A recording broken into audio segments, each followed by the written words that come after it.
Coming to you from UBN Studios in Burbank, California. You're listening to the Unsugar-Coated Podcast with your hosts, Aalia and Alex and Alexandra Checa. Hello, everybody. Welcome to the fantastic Tuesday that you are hearing this on. We hope it's beautiful.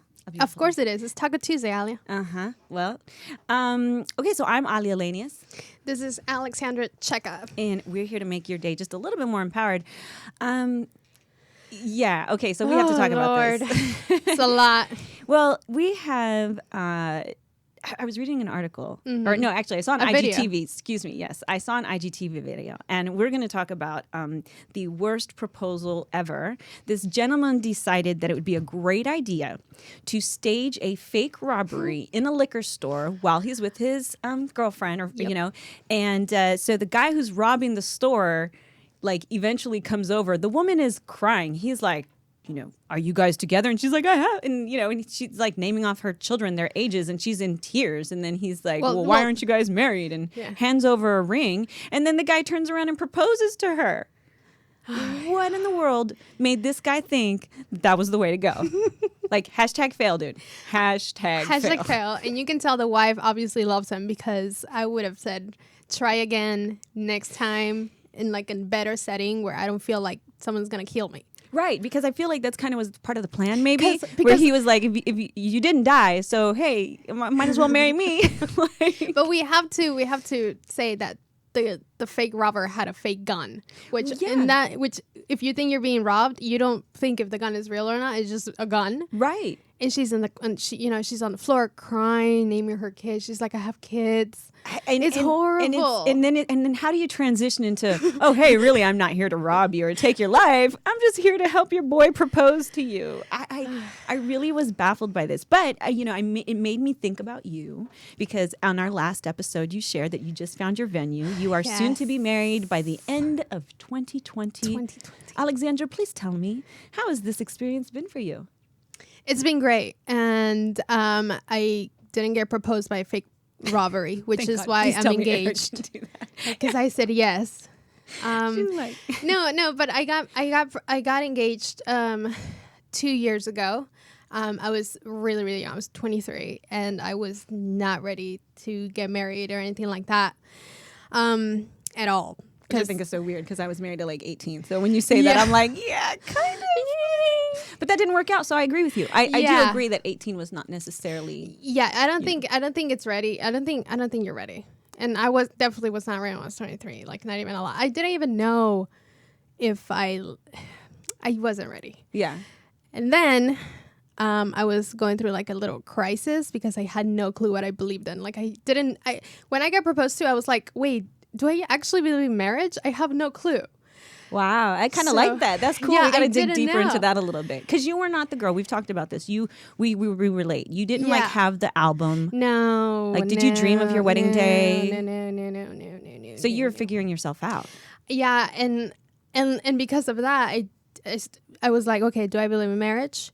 And that question led to, what else do I think I believe in, but I don't. So then I went ahead and did mushrooms. I did. And that fixes everything, guys. No. I say this because you could have just flipped the coin. I mean, you didn't have to go do the shrooms.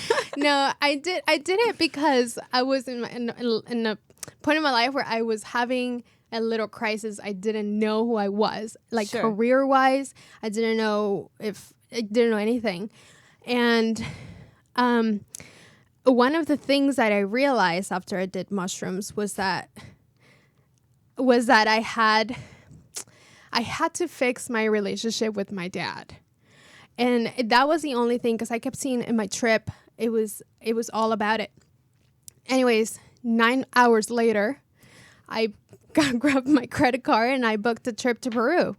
And I went to see him. I went to confront him. Wow. Yeah, and it was just really, really hard. And you know what? I did a post on my Instagram. You can go look at it. And I talk about healing through enjoyable things and healing through really not enjoyable things. And this was like 10 days of super arduous, like really hard things that I had to do. But then I came back and that chapter was closed. And it was like one day I woke up and I was like, oh, I feel so much better. Right. Well, you would address those things. Oh, yeah, I addressed those things because, I mean, honestly, I didn't. My question was, you know, like the first man in my life said that he loved me and he cared for me, but then like grabbed, you know, like a knife made out of gold and just stabbed me in the heart every single time. Right. Saying like, I love you and I care for you, but then like he goes out and does the opposite. Right. So I'm like, how do I know that this man, Eric, is like loves me because of the first person that said that he loved me did completely the opposite. Sure. So as you can tell, I was like, oh, my brain was like, oh my God, does he love me? Does he not love me? Is he like this? Is he like that? And honestly, mushrooms helped me. Yes, and we're not advocating substance abuse. However, it's funny, you cannot take away. No, this is the truth, and I think that so many people forget that in certain, and even within the psychotherapy and health, mental health, you know, there have been times when, you know, experts have leaned on certain experimental whatever to just kind of dig deeper into the mind. I think that, Absolutely. you know, people don't know how to differentiate a grown conscious decision to say, I want to try and see if this opens up chambers of myself that I'm not privy to versus I just want to get high. Like, you know? Absolutely. And I mean, I don't do, how to explain this? I will only do something that will expand my consciousness. Right. And that is my choice. I'm not here to tell you it can work for you, or something like that. But I mean, for me, it did an amazing thing. And like, that's just one thing that I learned from that. I had many other experiences that like helped me grow as a human being. Sure. But that was a big one. That's really cool. You know what? I appreciate that you would share that and be that vulnerable. That's what we try to do. And some people may not like that, but it is our truth. And if there's one thing I'm always telling you, and I applaud you for, you know, it took me a long time to live my truth and say, I'm okay with being me. Mm-hmm. And so I'm really happy, you know, and it was funny because I got to say this, and I sent you a message the other day, but I am, you know, we've become on this journey together, or we've ventured out on this journey together, and I love seeing you grow. I love seeing you, you know, just do things differently. And like, I'm like, girl, she's on it. And whatever you become in life, I am just so honored to be part of that because it really is cool. It's like, you know, it's like I tell you, you remind me of me when I was younger, but then it's like I get to be the big sister to the maybe kind of me when I was younger. Yeah. So when you get bigger and like, you're like, and I'm like, I got a brick in that wall. You do, you know, no, and like you're teaching me so many things. Well, you know, I love it. And you actually today reached out. We had we have a guest that's here today, and we're really excited to, you know, have her here. So, because I think she can lend more to this conversation. Oh, absolutely. So let me get into it. Isabella Grosso is an American multidisciplined artist who has appeared in television, video, and film projects as a dancer and actress, performing with world-renowned artists such as Lady Gaga, Rihanna, Justin Timberlake, Janet Jackson, Mariah Carey, and Pitbull, just to name a few. You've seen her in HBO's The Sopranos and Entourage, the CBS hit CSI Crime Scene Investigation. We're lucky to have her here. In 2014, Isabella founded She Is, a nonprofit organization that teaches dance to survivors of sex trafficking and child sexual abuse in cities in the United States. Their work includes international outreach to Cambodia and Thailand, where their efforts are directed at working directly with survivors rescued from sex trafficking. Here to share her story and talk unsugar-coated, everyone please welcome Isabella. Thank you, darling. Thank you. How are you today? Good. Thank you for having me. Well, we really appreciate you being here. Why don't you share with our audience a little bit? I had the pleasure of doing my research on you, and I am excited to share, you know, we shared about your dance, but what you're doing with this organization. Can you share about what inspired that for you? Yeah, absolutely. So I'm actually a survivor of sexual abuse. I was abused at the age of 5 years old through 7 different people throughout my whole childhood. And when I told my parents what happened, I don't know what went on behind the scenes, but for me, it was a nothing really changed because it continued. And dance was the only way that I could fully express myself without saying it. I'm like, okay, if this didn't change me telling my dad, what can I do as an outlet to fully express myself? Because it was just living inside of me, and dance was the way that I can express myself fully. And that's why I feel like dance really healed me. And founding She Is, I just thought, okay, what else can I do to help these young girls who are struggling, who are going through the same things that I went through? And, I didn't go to college or anything. I just danced. Dance was my freedom. Dance was my outlet. I love it so much. And I thought, okay, well, this is what healed me. So why don't I share these with these young girls who are struggling and going through the same thing? Sure. Wow. Well, I feel like art and expression in general, it's like you talk to a singer and you say, well, I express myself through these. And you talk to a dancer, or you talk to a painter. But how you're able to take it and make it a healing process is very, very cool. Our audience knows that I'm a 3-time cancer survivor, and I was telling her at the Debbie Allen Academy that I used to take my daughter to. I loved it because they had an actual special dance class just for cancer survivors, or fighters.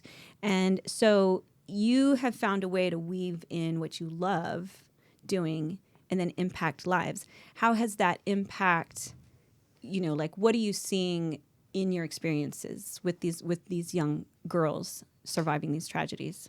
Well, when we first meet these girls, they're very shy, they're timid, and, they're in their little shell and they don't want to break out of it. And plus, they don't know who I am when I come there and teach dance. But then, like, the first few times that I go there and I warm up to these young girls, then they can fully feel confident and comfortable with me. And, they have a lot of fun once they warm up because they don't trust me. And I totally get that because I've been there and I understand. So the process, it takes a little bit to warm them up. But once you do, they will soon trust you. And especially the girls in Thailand and Cambodia, we only teach there for 2 weeks. So what I do is I do a little circle where we all sit in a circle, put our feet out and our arms out, and we have a translator there because they don't speak the same language. Sure. But we tend to learn Khmer or Thai, counting left and right and stuff like that. So, they can feel like, oh, I'm actually want to learn their culture, their language. So I do a circle and then I ask 2 questions. I ask them what their favorite color is and who's their hero. So I always try to warm them up by something that's fun, or what's your favorite food, and then a serious question to kind of open them up. And then we teach a dance class for an hour. So we do a 15-minute warm up, and then I teach them choreography. So mind you, we're only there for 2 weeks. And we have 2 classes, one in the morning and one at night. So the one in the morning are the younger girls who just got into the program, and the night girls who have been there for a long time in the program, and they're a little bit more advanced. So we teach them 2 routines, and by the second week, I end up sharing my story with the girls. So we'll get into a circle, and then I let them know why dance is so powerful, why dance is healing, and then I'll share my story, and a lot of the girls will open up and share their story with me. And sometimes it goes longer, and then I'll do one-on-one sessions with the girls and with the translator, and then they'll open up and share their story with me, and they'll let me know how dance has helped them.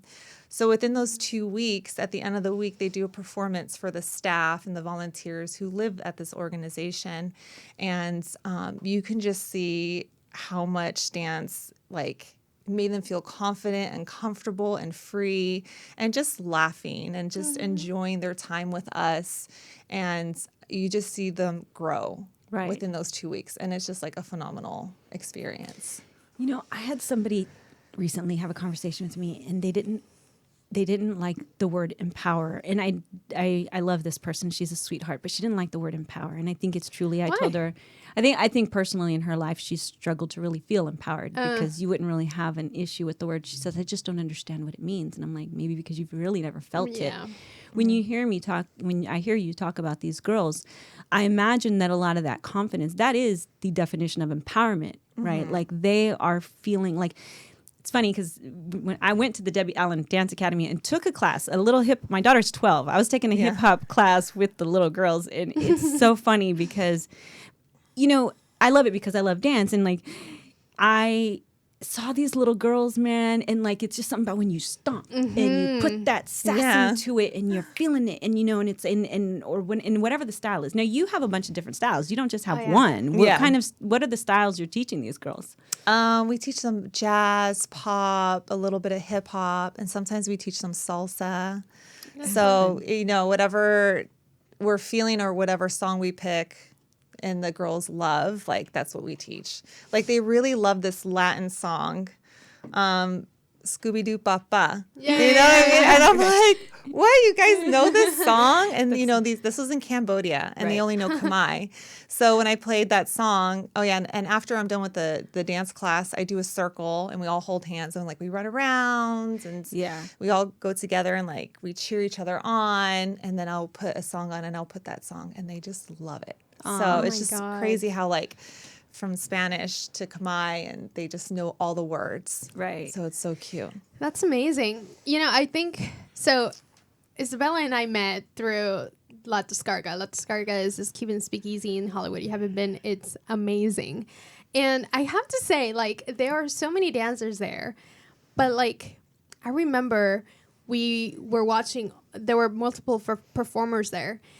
And then you came out and, like, holy shit. She shut the She place came down. out. She's And, like, I'm running this like, floor. And she's, like, dancing. But I think what makes you really good, it's obviously the dancing, but also like you can tell you're feeling more than just the music. Like there's something happening in your brain that's like happening and people can see it, and like the passion that comes out of it, it's really noticeable. Now, for you to get to that point of confidence and being able to know how to dance so well, I'm sure like you didn't get those steps in the first try or on the second try or even like on the 10th try, right? How having the patience to get the steps, to get, that really, really, how do I say it? Like the sharpness of the Just steps. to become an experienced dancer. Have you ever gotten really, really stressed out or like really upset about the fact that you can't get it? Oh my God. Well, I mean, I'm a professional dancer in LA, so there's so many of me's out there. Yeah. And it's hard, and I do get stressed out and I do get down on myself. And I think as a performer and as an artist, we're so critical about everything, and just it's sad, but that's the kind of industry that we're in. And it's hard because if we don't book that one audition, we're like, oh my God, I suck. I'm horrible. I'm not good enough. And so rejection after rejection, it happens. But I think like mental health, what you were talking about, I definitely feel like, especially no matter what industry you're in, you always need to like check in on yourself to see how you're doing. Because even though like I was, abused and I've been through all of these experiences, dance, I love dance and it helps me connect with my body, but sometimes I need to, go to therapy, talk to somebody, read, meditate, and, you did mushrooms. Like I did combo, which is like this toad thing where you're supposed to purge out kind of like everything. peyote type of stuff. Yeah, and I'm not like scientists have proven that neurologically it works. Yeah. It works for you. I just had a friend go through this whole experience in London with it wasn't peyote, but it was the other things very similar to that. And it was like crazy, a 2-week process. But so what did you learn from that? Because combo, you purge out everything, and it's basically toad venom that you take. And I'm not promoting or anything, but I think that if you want to look into something like this, obviously do research, talk to people, let them know their experiences, because I did it twice and it really helped me what I was going through. But you have to continually do the work. You can't be like, oh, okay, I did this, I'm done, I'm healed. You're always growing, you're always changing. And the more knowledge you know about like going to therapy, I do Reiki, once a month still. And, even though helping these young girls, I can relate to them, like I still get really sad and, like, what else can I do? What can I do to serve these young girls or anybody? So I feel like you always have to check in with yourself. You always have to constantly work on yourself no matter what. Yeah. Well, I mean, one, as a leader of a nonprofit, you have to kind of, if you're going to be the guide, you have to know what you're guiding them on. And so to feed your mind. So, and it's funny when you say that, I love it because we definitely focus on, like, when I say mental health to a lot of people or mental health awareness, it's like they assume I'm talking about, anxiety or certain like mental health issues, right? Suicidal, depression. I'm not always really referring to that. When I'm talking about mental health, it's like, to me, it's no differently than going to the gym. You go to the gym to work out your butt, to work out your legs, to work out your arms. Well, you got to work this out. Absolutely. You have to build it. Absolutely. It's mental building, not, there's something wrong with me. So yeah, I think that that's a very valid point. I want to kind of go back a little bit and touch on something that you originally shared with. I relate a lot. It's funny, most people, when they hear, what you said, the amount of times that you experienced sexual abuse as a child, and people are like shocked, but I'm often not, I'm not. I myself was molested by 5 different men between the ages of 4 and 7. And then I was sexually assaulted again twice by 2 grown men in my teenage years. People are like, wow, when they hear those numbers. And I'm like, what you don't realize is there are actually a lot of children. In fact, according to Darkness to Light org statistics, 60% of child sex abuse victims never tell anyone. And about 1 in 10 children will be sexually abused before their 17th birthday. 1 in 7 girls, 1 in 25 boys. And we, those statistics, I get it. People are always like, but actually the thing is they're not that great regardless. I don't care what statistic it is. It's too much. It's too often. It's not discussed about. Now, in my case, it wasn't like, it was a kind of naivety to society that I was left with people that, my parents didn't think they were horrible people, but I was left and things happened. Were you kind of in the similar situation where things that happened and the adults around you weren't paying attention? Yeah, absolutely. And the majority of people who sexually abuse young girls or young boys are your relatives, family members, people that your parents trust. It's always somebody that you know. It's very rare, rarely somebody who you don't know. Right. But it happens so many times. Like from this, 1 out of 4 girls are sexually abused before their 16th birthdays, and it's like, wait, what? So if you're I remember I gave this speech at I think my first or my second fundraiser. I'm like, look at the people around you. So 1 out of 4 girls. And there's 100 people there. So just think of how many women have been sexually abused and men. And it's just people don't want to talk about it. And they want to shut, no, I don't want to hear it. You need to educate your kids. We talk about DARE, drugs. Well, what about sexual abuse? Sure. And prostitution. And not only that, the traffickers, they make a lot of money because you can resell a girl. Right. Drugs and you can't boys. Resell. Boys, children in general. I mean, but yes, girls are higher. My question, sorry to cut you off. My question, because you came out to your parents telling them this happened, right? And Aalia, did you do too? One of the people actually went to prison over it. So for the people what would be your answer for, say, there's a girl out there that has been molested by an uncle or somebody like that, but maybe she doesn't want to talk about it because maybe they won't believe her, or maybe she's afraid that she's going to be kind of cut out of the family. Like how would you be able to help her come out of her mystery of her being the only one who knows what happened? For me, I think that if you don't want to tell somebody, it's their behavior. Like, how are they changing? What are they doing differently? Oh, that's weird. She's acting this way. Because definitely my behavior changed so much. I was a completely different young girl. And I feel like if you don't want to say anything, really look at how your children are acting. And then, ask them, or hey, did, bad touch, good touch, I think discussing that with your kids also before it even happens too, because I think you need to make them aware of what's going on. I mean, I don't have any kids, but that's something that I would do if I have 4 of them, and I have told all of them. And the one thing I'm thankful of as a mother is a result of the things I always say, for bad that a good doesn't come. I did so far, none of my children have gone through any experience, which leads me to something, though, to the second part of your question. So for kids who don't feel that they can talk to their parents, it is important that they find someone, a counselor at school, a teacher that they get along with. And it's hard. Those words to say somebody's doing something to me are very hard, and it's very scary. So I think it's a two-part. Adults need to be more aware, and kids need to feel safe enough to say it. So if you can't tell it to your parents, go to somebody. I had an experience with my oldest daughter. She came to me in junior high, said her best friend, she did the whole, Mom, if I tell you something, can you promise not to say anything? And I said, I can't make that promise to you. I need to hear what it is first. Because I already, as somebody who's been through it, I'm like, those words are just never what you want to hear, right? Yeah.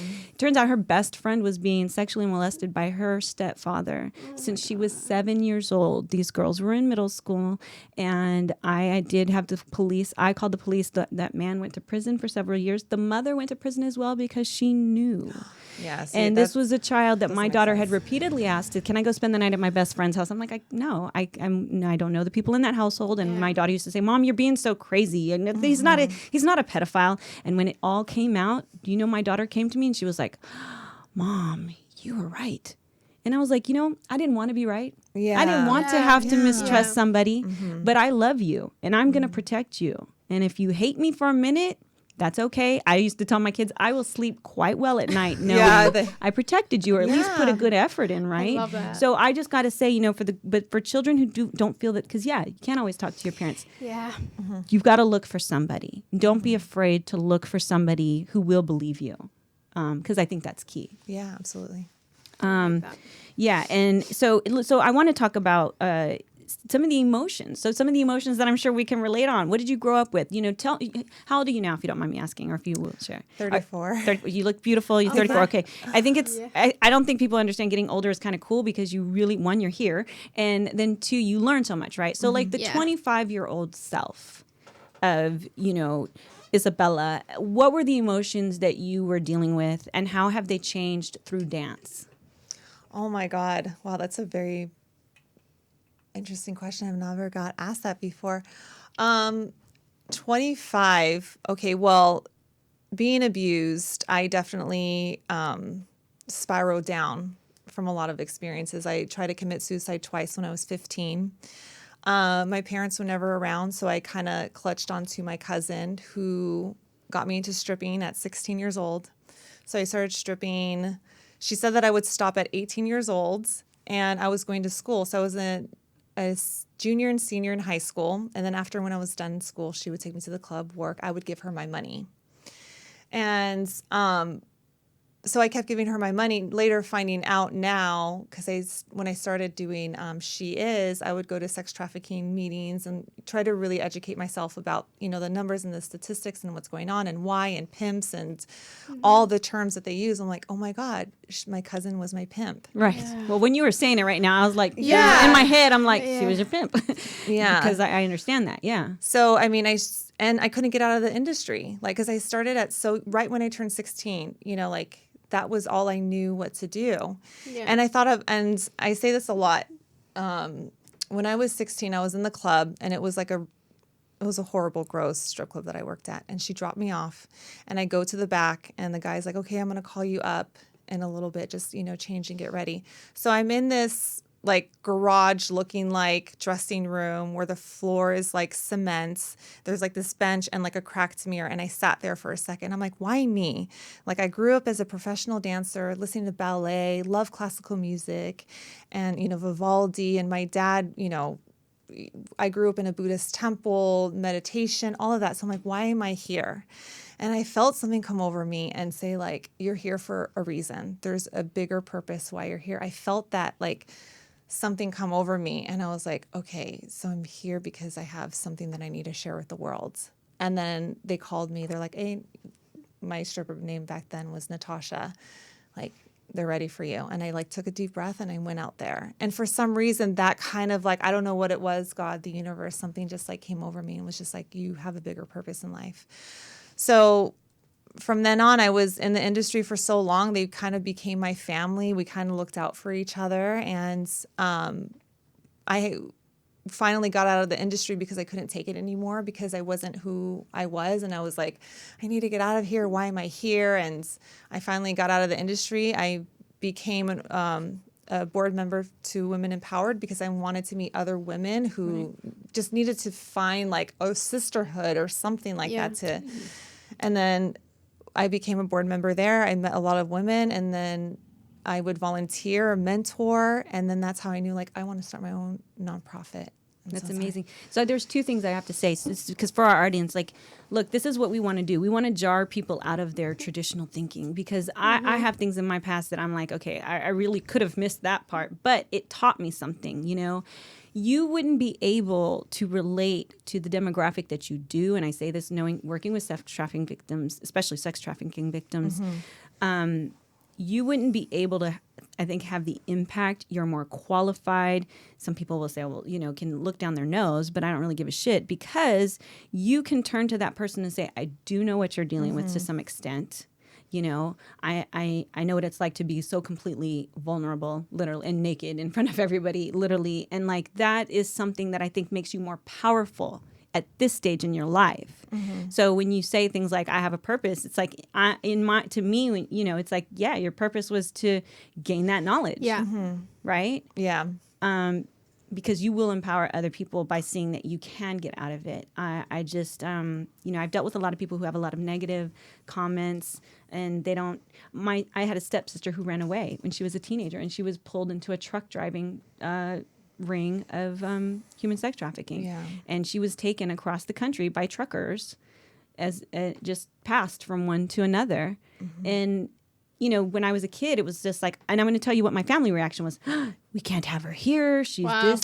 They didn't realize she was hurting. No, absolutely. I come from a very traditional conservative. That was not acceptable. You were cut off.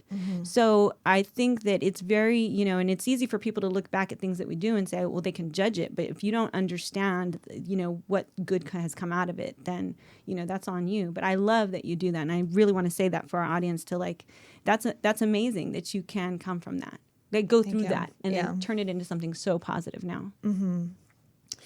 Because you know what? By the way, did you guys read about the Boy Scouts thing? Like, just so you talked about kids not saying anything, that they've come out and there's like 1,000. I mean, actually, I don't want to say the wrong number, but there's a huge class action suit against the Boy Scouts of America, because they've found out that over this past 60 years, so many boys were sexually molested by camp leaders. I read an article about a guy 60 years ago when he tried to stop the Boy Scout leader, he pulled out a machete and scared the crap out of him. Like, you know, kids deal with these things, and I think that the people who do suffer in life, kind of like, we are the ones who can shine the light for them. Exactly. Like, I know people don't get it sometimes. Well, I didn't have to go and be this or that to learn what I know now. Well, that's good for you, but we have bigger purposes. We have, you know, bigger deals to make. And you're the image of like hope. You know, these little girls have been through so much, and then they see you, they're like, oh my gosh, she's traveling and she has an organization, and like, she's beautiful and she can dance. Like, I can do that. I don't have to, like, my reality now doesn't have to be my reality forever. Yeah, and people shouldn't be so quick to like toss out someone in society just because you don't understand their journey. Yeah. You know? Like, I talk about that. Going through cancer, people are like, oh, you went through cancer. Oh, God bless you for surviving. I say, yeah, when I was 18, I was in jail for accidentally stealing a car. They're like, oh, well, you were just stupid. I'm like, I agree. But, you know, I was 18. And, like, you know, I don't think that I think so many times people forget how hard it is becoming an adult. And if you've had things happen in your life, you know, like, I had things that happened as a result of circumstances, not who I was. So that's what I mean. People look at occupations. That's why I hate that question. What do you do? Oh, yeah. What do you do? Why don't you ask me what industry I'm in? Yeah. Because I don't just do one thing, and I'm not my job. That's not what I do, right? That's not your identity. So let's look beyond that. Let's be educated and open and empathetic enough to look beyond that. Do you feel that in the society that we are in now, do you find it hard to actually answer the question of who are you more authentically? Or like, do you feel like you have to hide certain parts? I definitely do, because I am a burlesque dancer. You know, I do dance. And so I do get criticized sometimes. So I always try to separate it. But then when I met you there, and now you know my story and what I've been through, and you've been so sweet and so kind to me. There's so many other people like that I'm like, okay, that makes me feel better because this is my body. I know who I am. I'm confident. And that's what I want these girls to believe in. You know, I want them to really believe in themselves because I didn't love who I was. And, you know, when people were like, well, you try to commit suicide for, just to like show off or, you know what I mean? And I'm Attention. like, for attention. And I'm like, no. Right. You have it all wrong. It's not because of that. It's because I didn't know what was going on inside of me. I couldn't figure it out. Like you don't know what sexual abuse is when you're younger. You just think, oh, it's normal because it happened. And, you know, it happens to a lot of little girls, but you just don't say it, but it does. So I feel like all of those, you know, play into, you know, that's why I feel like therapy is so important because to kind of figure out and feel confident in who I am. And so, or reading, because you're like, you know, what you're saying is something that's very valuable in the sense that people don't often know how to manage our emotions and the things that we deal with. Right. And what I find, and I'm going to ask you, I should say, like, when you've been sexually abused, and it's funny, I mean, maybe that's why I love to dance so much. There's actually something about, even in the burlesque, when you control the sexiness of your body, you take back control from those people who have taken it from you. Yeah. It's very hard for people who have not gone through any type of sexual assault or sexual abuse to understand that. Which, by the way, I have to bring up that comment. I guess the public defender of Harvey Weinstein, you sent me the article, or you mentioned how she was on a podcast, and she said that when she was asked, she's never been, have you ever been sexually assaulted? She said to some degree that no, well, I don't go out and drink. I've never gone out. I don't go out by myself. Well, she said she has never put herself in that position to be sexually assaulted. She's like, I always know how much I drink. I never go home with a stranger. Certain things like that. And I was like, it was a very, you've never been touched inappropriately. You've never been down that journey. And I'm thankful that you haven't. But just as an FYI, you don't have to be drunk or some chick or irresponsible or any of those things to experience sexual assault. I mean, your cousin, right? She was just walking and she got taken away. Right. Like she wasn't drunk or sleeping with some random guy. Right. And she just got taken. Like, it's not something that people often understand. And also, like, on the whole sex trafficking, it's also not something that they do always just grabbing people. A lot of times those sex traffickers, they manipulate the feelings. They look for girls with scars. They look to get you to be a willing participant or at least willing to get wherever they can take you. And then, you know, but like... Well, it's the whole grooming process. It's like my cousin groomed me and wouldn't you want these nice things? Or don't you want to look this way? Or look at the way the men are looking at you. Like, so it was all like, and then she would tell me, well, I wouldn't do anything to hurt you. I love you. You know, so I'm like, you're my cousin. I trust you. And I know that you love me and you wouldn't do anything to hurt me. Like this is what the groomers do. This is what the pimps, this is what the sex traffickers do. And the people who abuse young kids, they just make them feel comfortable. What's the relationship with your cousin now? Oh, I don't talk to her at all anymore. I mean, I would imagine. No, nothing. Yeah. That's messed up.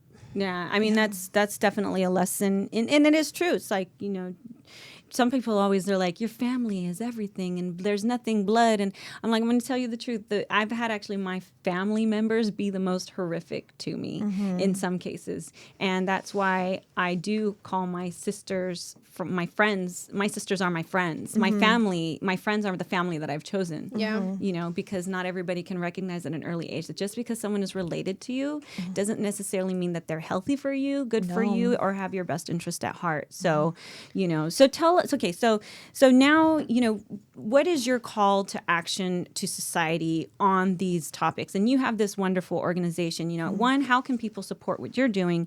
And then B, what is your call to society at large to do more?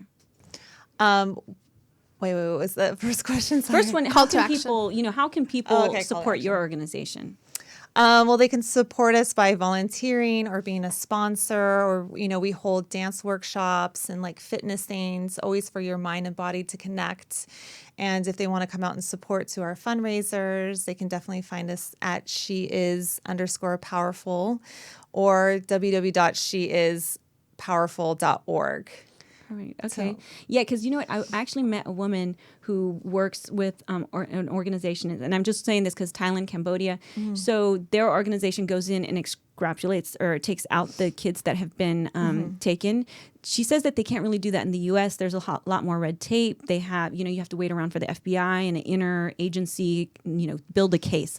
But in countries like Thailand, Cambodia, the Philippines, they don't have that problem. They can literally just get the money from their supporters, and then they just set it up. And they have like ex-CIA and ex-military members that go in and rescue these kids. But then there's always that after they've been taken out. Now, it's like people always said when you had cancer, once you went into remission, oh, everything's great. It's like, no, now I'm dealing with a whole different set of issues, right? So your organization, supports the girls after, but she was telling me that in those countries, money goes so much further because of the cost. Yeah. So I thought that was really good to know. So, it's obviously there's issues everywhere, but I mean, when you're able to actually feel like you're doing something, that's a really, and those are very high sex trafficking areas. Asia is a very high sex trafficking area. Yeah, it's really, oh my God, the numbers over there, it's insane. And it is different here. So, because we partner up with existing nonprofits out here in LA and Thailand and Cambodia, and we work with Destiny Rescue that's out there, and they're everywhere. So they go in and rescue the girls, and then the aftercare is really important. No matter if it happens to you one time, it can change your life forever. It will. And so the aftercare is really important, and that's where we come in and we teach dance and we educate them. And, they go to classes and they try to get another job so they don't have to work in these brothels because their parents sell them all the time, or, they can't afford their kids. So they just, okay, well, here's my child for $30. It's so common. Over here, it is a little bit more strict to get in to teach, and because the rules are completely different. They're white or black. So that's why here it's a little bit harder to teach, but overseas and working with Destiny Rescue or Daughters of Cambodia, it's so wonderful to work with these girls and women. Daughters of Cambodia are older women who have kids. So they'll teach them how to sew, how to make things, so they can go out into the world and not go to the brothels, but go get a real job somewhere. Sure. And then they can provide for their kids. Right. Because yes, exactly. Teaching them solutions, teach a man, teach him to fish. You teach him, give a man a fish, he eats for a day. Teach him to fish, he eats for a lifetime. Yes. So it's so important. I just really, I think it's very candid of you to come on and share your background and share your story and share those emotions. I feel that our audience would, gain really valuable insight. I just guarantee that there's somebody in the audience who's actually been sexually abused, and maybe you've never contemplated a way to express the issues, because that's important. Yeah. I think whether it's therapy, whether it's dance, whether it's music, whether it's learning a piano, or writing a book, whatever it is that makes you feel empowered is important. There's even self-defense. There's empowered self-defense. There's so many different ways to do it. I love that we've explored yours. We want to do a rapid fire with you, though. Okay. Switch into some fun. So I'm gonna let you take the first question. What is the stupidest thing you've done because someone dared you to? Oh my God. I think eat something really, really nasty for $5 on the airplane to Cambodia last year. And it was really gross.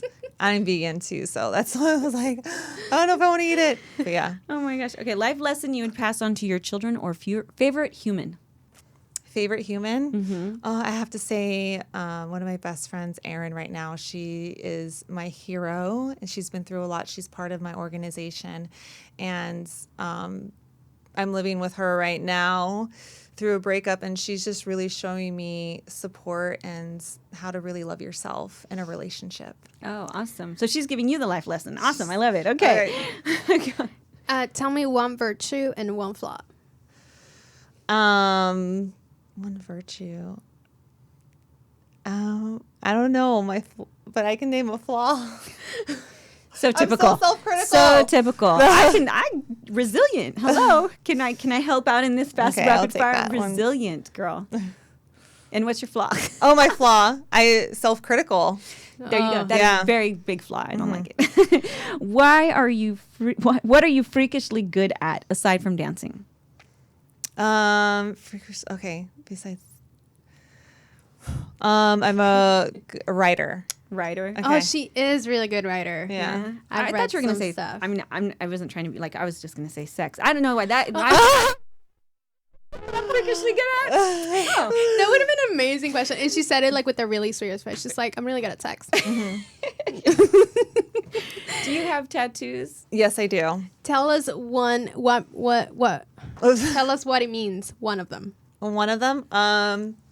So I have warrior in the back of. Oh wait. No, this one. Okay, this is in Thai, and it says the little girl who dances. Aww. So when I went to Thailand to teach our first mission trip in 2014, the girls were amazing, so beautiful, and I felt like I just learned like this is what I have to do. This is my mission. So then I got a tattoo, the little girl who dances. Wow, that's amazing. Thank you for sharing that. Yeah. People get kind of weird with their tattoos, you know?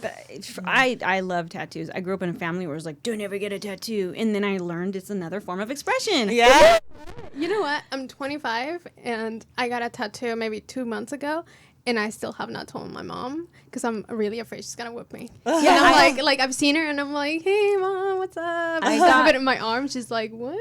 Yeah, I got my first tattoo after I was a mom. I was like 23, and my sister was like, come on, let's go. I'm getting one, and she got like a big one, and I got like a little one. But you know, it's cool. It was fun. It was. You know what I like is that they have meaning. Yeah. That's what I've learned. Yes, absolutely. And like I have one right here. It's actually when I went through my last surgery for cancer, and two of my friends came down, they took care of me, and it was funny. It was like, let's go get a tattoo. So we all have the same thing, and it's like love with the infinity and a heart. Yeah. You know, it's really cool, and so it's significant. Mm-hmm. And then when, you know, and I love the stories that can come of it, and it's cool. It's just, you don't ever want to get the wrong tattoo. No, like no regrets. No regrets. No regrets. Yeah. Well, if you're listening, mom, I got a tattoo. Oh, yeah, sorry, mom. Now the cat's out the bag. So she's going to be like, what? Yeah. What a platform I chose to the whole world to say it. No, well, thank you so much. Okay, and what is your handle? Like, if our audience wants to find you on social media, how can they support? Where they go? They can go to she is _powerful for our Instagram, or you can go into mine, which is Bella's BELLAS pink machete. Oh, she got a machete too. But Yeah, she's got a That's a machete. cool one.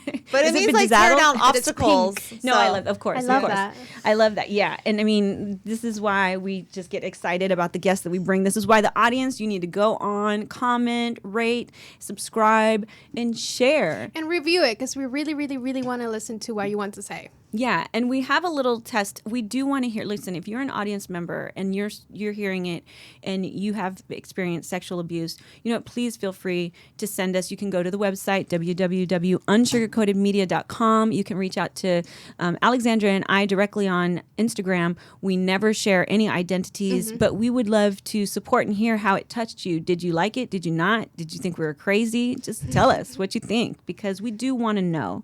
And if you have any ideas for any future topics, we're happy to share. open. Yeah, we're open. We're constantly hustling and working. We want to do what you want to hear. So with that, we want to thank you. Thank you so much for being here. Thank you for Isabella. having me. You've been absolutely amazing. I love saying your name, Isabella. Isabella. When I was in Italy, that's how everyone does it. That's how I could tell Italian, because you always have the Italian. like ricotta type of sound. Yeah. You know, Isabella. Okay, but thank you, Isabella, so much. We look forward to having you again sometime. Thank you. And everybody else, thank you so much for Thank letting you, us be thank you, unsugarcoated. thank you. Have a great day. We'll see you Love next you. time. Bye. You've been listening to the Unsugar Coated Podcast with your hosts, Aalia and Alex and Alexandra Checa.